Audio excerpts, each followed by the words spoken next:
नमस्कार। बाड़े से बाहर कब आएगी राजस्थान की गहलोत सरकार? ये सवाल राजस्थान की जनता की जुबान पर मौजूद है। सचिन पायलट और अशोक गहलोत के बीच में हो रहा राजनीतिक घमासान अब अपनी चरम सीमा पर है। सचिन पायलट के बचाव में अब राहुल गांधी भी इस राजनीतिक घमासान में कूद गए हैं। सोनिया गांधी पहले से ही सचिन पायलट को मुख्यमंत्री गद्दी के लिए कहीं ना कहीं राजी कर रही थी, उनके बीच में बातचीत चल रही थी। लेकिन सचिन पायलट ने भी अब कांग्रेस में वापसी करने को लेकर के किसी तरह की उत्सुकता है वो नहीं दिखाई। पायलट खेमे की तरफ से लास्ट मांग कर दी गई कि सीएम गद्दी से नीचे कोई समझौता नहीं होगा। ऐसे में सचिन पायलट को ही मुख्यमंत्री बनाने को लेकर के पायलट खेमे के विधायक अड़े हुए हैं। बताया जा रहा है कि सचिन पायलट खेमे के विधायकों की संख्या फिलहाल 29 हो चुकी है। 22 विधायक पहले उनके पास मौजूद थे। जयपुर से जैसलमेर जाते वक्त 2 विधायक गहलोत के हैं वो फरार हो गए और वो पायलट के पास पहुंच गए। ऐसे में उनकी संख्या 24 हो गई और 5 विधायक खुले तौर पर सचिन पायलट का समर्थन करते हुए गहलोत कैंप के देखे गए हैं। इन 5 विधायकों ने जैसलमेर के होटल सूर्यगढ़ में हड़कंप मचा करके रख दिया है। कुल मिलाकर के अब अशोक गहलोत की कुर्सी है वो हिल चुकी है और इसी को देखते हुए राहुल गांधी ने सचिन पायलट का बचाव करना ठीक समझा।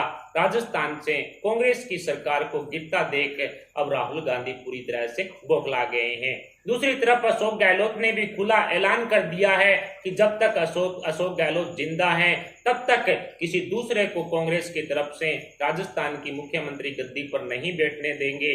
ऐसे में सचिन पायलट और अशोक गहलोत के बीच इस घमासान में 14 अगस्त से विधानसभा का सत्र शुरू होने जा रहा है और अब बौखलाए अशोक गहलोत ने 14 अगस्त को ही फ्लोर टेस्ट करवाने का ऐलान कर दिया है। वैसे तो कांग्रेस की किसी भी बात को महत्व नहीं दे सकते हैं क्योंकि कांग्रेस एक झूठ की गठरी है। हो सकता है इस मामले पर भी अशोक गहलोत झूठ बोल रहे हो। जिस तरह से अशोक गहलोत की तरफ से 102 विधायकों का दावा किया जा रहा है वो पूरी तरह से झूठा निकला है। जैसलमेर के होटल सूर्यगढ़ पैलेस में जो विधायक फिलहाल मौजूद हैं उनकी संख्या सिर्फ 89 है। हालांकि उनकी संख्या 95 है, लेकिन 6 बीएसपी के विधायकों को लेकर के हाईकोर्ट में मामला चल रहा है और उसी पर अब कहीं ना कहीं अशोक गहलोत मात खाने वाले हैं। बीएसपी के 6 विधायकों के वोटिंग अधिकार पर हाईकोर्ट की तरफ से रोक भी लगाई जा सकती है और जिस तरह से बीएसपी ने इन विधायकों के कांग्रेस में विलय को लेकर के स्टे हाईकोर्ट से मांगी है, उस पर कल 6 अगस्त को सुबह 10:30 बजे हाईकोर्ट में सुनवाई होगी और उस टाइम विधानसभा स्पीकर को भी नोटिस भेज करके जवाब मांगा गया है। ऐसे में हाईकोर्ट कल 6 अगस्त को सुबह 10:30 बजे सुनवाई के दौरान कोई बड़ा फैसला भी ले सकता है। जिस तरह से अशोक गहलोत के दावे थे वो तो बिल्कुल खोखले नजर आ रहे हैं। अशोक गहलोत ने अपने बेटे वैभव गहलोत को राजस्थान में कांग्रेस की तरफ से अगला मुख्यमंत्री का दावेदार बनाने के लिए सचिन पायलट के खिलाफ साजिशें रची। उसके बाद विधायकों की खरीद फरोख्त को लेकर के सचिन पायलट, विश्वेंद्र सिंह, भंवरलाल शर्मा, इसके अलावा भी कई विधायकों पर आरोप लगाए, उनके खिलाफ देशद्रोह का मामला दर्ज करवाया। हालांकि अब एसओजी और एटीएस ने अपने इस देशद्रोह के मामले को लेकर के अपने कदम पीछे की ओर हटा लिए हैं क्योंकि अशोक गहलोत अच्छी तरह से समझ गए हैं कि यदि देशद्रोह का मामला लगाया जाएगा, इन पर केस किया जाएगा तो कन्फर्म है कि ये जांच एनआईए को जाएगी और एनआईए को जांच जाएगी तो सारा जो दूध का दूध पानी का पानी हो जाएगा, जिसमें अशोक गहलोत सरकार के सारे राज हैं वो खुल जाएंगे। क्योंकि ये विधायकों की खरीद फरोख्त को लेकर के बीजेपी के केंद्रीय मंत्री गजेंद्र सिंह शेखावत पर भी आरोप लगाए गए हैं और अब गृह मंत्री अमित शाह के डर से कहीं ना कहीं अशोक गहलोत ने अपने कदम पीछे हटा लिए हैं और यही कारण रहा कि अशोक गहलोत की एसओजी ने अब इस षड्यंत्र को लेकर के देशद्रोह का मामला इन सभी विधायकों से हटा लिया है। अब ये मामला है वो एसीबी को चला गया है, सिर्फ भ्रष्टाचार का मामला बचा है। कुल मिलाकर के सचिन पायलट और अशोक गहलोत के बीच में हो रहे सियासी ड्रामे में अशोक गहलोत की मुश्किलें दिनों दिन बढ़ रही हैं। दूसरी तरफ सचिन पायलट खेमे की संख्या भी दिनों दिन बढ़ रही है। अब 24 विधायक फिलहाल पायलट खेमे के पास उनके पास मौजूद हैं और 5 विधायक जिनमें दिव्या मदेरना प्रमुख नाम है क्योंकि दिव्या मदेरना ही अशोक गहलोत खेमे के अंदर सेंध लगा रही है, इस तरह की जानकारी मिली है और दिव्या मदेरना के इशारे पर अब गहलोत कैंप के कई विधायक हैं वो पायलट के साथ आएंगे और कांग्रेस की तरफ से अशोक गहलोत और सचिन पायलट दोनों को हटा करके तीसरा किसी नाम को मुख्यमंत्री बनाने का जो फार्मूला तैयार किया गया था, जिसको अशोक गहलोत भी नकार चुके हैं। दूसरी तरफ सचिन पायलट खेमे के विधायक भी इस फार्मूले को नकार चुके हैं। ऐसे में अब सचिन पायलट को ही मुख्यमंत्री की गद्दी सौंपी जाएगी तो ही राजस्थान में कांग्रेस की सरकार बचेगी, वरना अशोक गहलोत की सरकार गिरेगी, ये तय है। सचिन पायलट अशोक गहलोत के खिलाफ जाएंगे तो कन्फर्म है कि जो 29 विधायक बगावत कर चुके हैं वो तो निश्चित है कि सचिन पायलट के साथ जाएंगे, गहलोत के खिलाफ जाएंगे तो बहुमत है वो ऑटोमेटिक ही अशोक गहलोत खो देगी। अब इनके समीकरणों को भी समझ लेते हैं कि इनके समीकरण है क्या। दरअसल अशोक गहलोत की तरफ से टोटल 102 विधायकों का दावा है वो किया जा रहा है। 102 विधायक उनके साथ है, इस तरह की बात अशोक गहलोत की तरफ से कही गई है। लेकिन अशोक गहलोत के 102 विधायकों के दावे में कितनी कठोरता है इसको समझें तो कांग्रेस के 82 विधायकों का दावा अशोक गहलोत कर रहे हैं। बीएसपी के 6 विधायक जो अभी फिलहाल कांग्रेस में आ चुके हैं उनका दावा कर रहे हैं।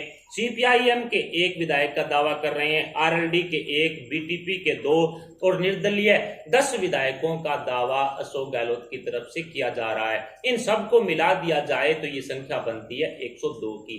102 में से सीपी जोशी भी उनमें शामिल हैं जो अपना वोट नहीं डाल पाएंगे।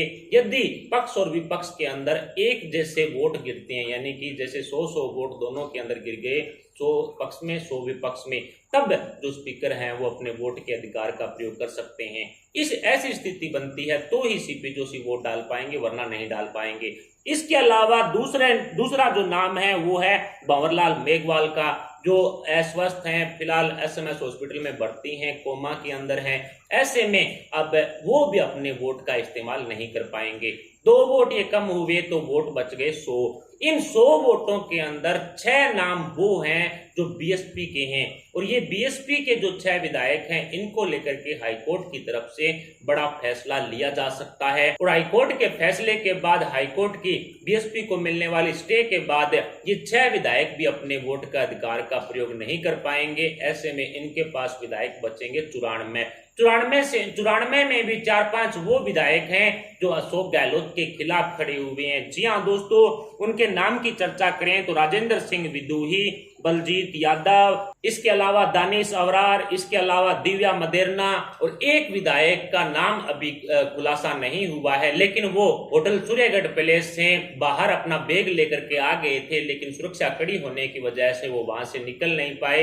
ऐसे में इन 4-5 विधायकों को लेकर के भी चर्चा चल रही है कि ये गहलोत के खिलाफ जाएंगे, पायलट के साथ जाएंगे, और इन विधायकों को लेकर के कई तरह से अब खुलासे भी होने शुरू हो चुके हैं। जिस तरह से दानिश अवरार हैं, वो जब बकरी ईद के दिन नमाज पढ़ रहे थे तो और अन्य विधायकों के पास वो नहीं आए, वो अपने अकेले कमरे के अंदर उन्होंने बंद रह करके नमाज पढ़ी। वो उसके बाद कमरे से बाहर ही नहीं निकल रहे हैं, और एक तरह से वो अशोक गहलोत के खिलाफ हैं। और वैसे भी दानिश अवरार को सचिन पायलट का राइट हैंड माना जाता है। इसके अलावा राजेंद्र सिंह विदुही और बलजीत यादव भी अशोक गहलोत के खिलाफ कई तरह की बातें कह चुके हैं, उन्हें वहां रहना पसंद नहीं है, इस तरह की बातें भी कह चुके हैं, और इन्होंने भी अपने आप को कमरे में बंद कर रखा है। इसके अलावा दिव्या मदेरना, जिन्होंने रक्षाबंधन के दौरान उस प्रोग्राम में वो शामिल ही नहीं हुई थी, जैसा कि आप वीडियो भी देख पा रहे होंगे स्क्रीन पर। अशोक गहलोत जब महिला विधायकों से राखी बंधवाने के लिए होटल जैसलमेर के होटल सूर्यगढ़ पैलेस में पहुंचे तो दिव्या मदेरना वहां पर नहीं आई। दिव्या मदेरना के पिताजी के खिलाफ अशोक गहलोत ने कई तरह की साजिशें रची थी। भंवरी देवी प्रकरण जो रचा गया था वो इन्हीं के पिता थे, और उसी का बदला लेने के लिए अब कहीं ना कहीं दिव्या मदेरना भी अशोक गहलोत के फ्लोर टेस्ट का इंतजार कर रही है।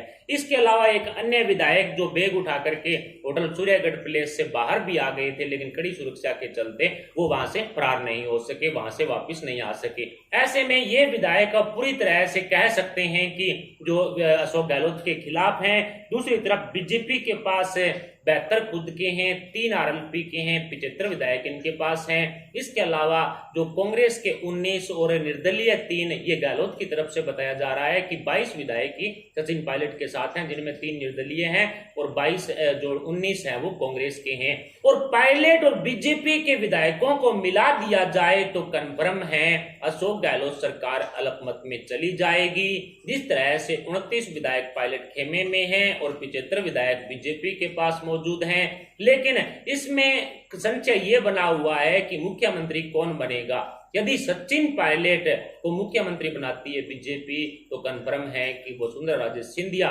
जिनके खेमे के अंदर 45 विधायक हैं, वो पूरी तरह से बगावत करेगी। बीजेपी में 45 विधायक हैं, वो वसुंधरा के खेमे में हैं। पूनिया और राठौड़ गुट के 7 विधायक हैं और संघ की पृष्ठभूमि से 20 विधायक हैं। ऐसे में सचिन पायलट को सीएम गद्दी पर बैठाने पर कन्फर्म है कि वसुंधरा उनके साथ कभी भी समर्थन नहीं करेगी और उनके साथ 45 विधायक हैं। दूसरी तरफ यदि वसुंधरा को मुख्यमंत्री की गद्दी पर बैठाया जाता है तो आरएलपी के हनुमान बेनीवाल तीनों विधायकों के साथ बिल्कुल भी समर्थन है वो वसुंधरा को नहीं करेंगे। वसुंधरा के साथ हमेशा से ही जो हनुमान बेनीवाल का 36 का आंकड़ा रहा है। ऐसे में ना ही तो वसुंधरा इस तरह से मुख्यमंत्री बन सकती और पायलट बीजेपी में आकर के भी मुख्यमंत्री नहीं बन सकते। ऐसे में एक ही तरीका है कि सचिन पायलट को मुख्यमंत्री की दावेदारी करवाई जाए और बाहर से भारतीय जनता पार्टी अपने विधायकों का समर्थन सचिन पायलट को कर दे। इसके बाद गहलोत सरकार गिर जाएगी और सचिन पायलट है वो सीएम गद्दी पर बने रहेंगे। यही तरीका है। और यदि इन तीनों फार्मूलों पर कोई बातचीत नहीं बनती है, गहलोत सरकार तो बहुमत पास कर ही नहीं पाएगी, तो कन्फर्म है। और बीजेपी भी मुख्यमंत्री गद्दी को लेकर के, मुख्यमंत्री के चेहरे को लेकर के कोई सहमति नहीं कर पाती है, तो कन्फर्म है कि राष्ट्रीय शासन है वो राजस्थान में लागू होगा।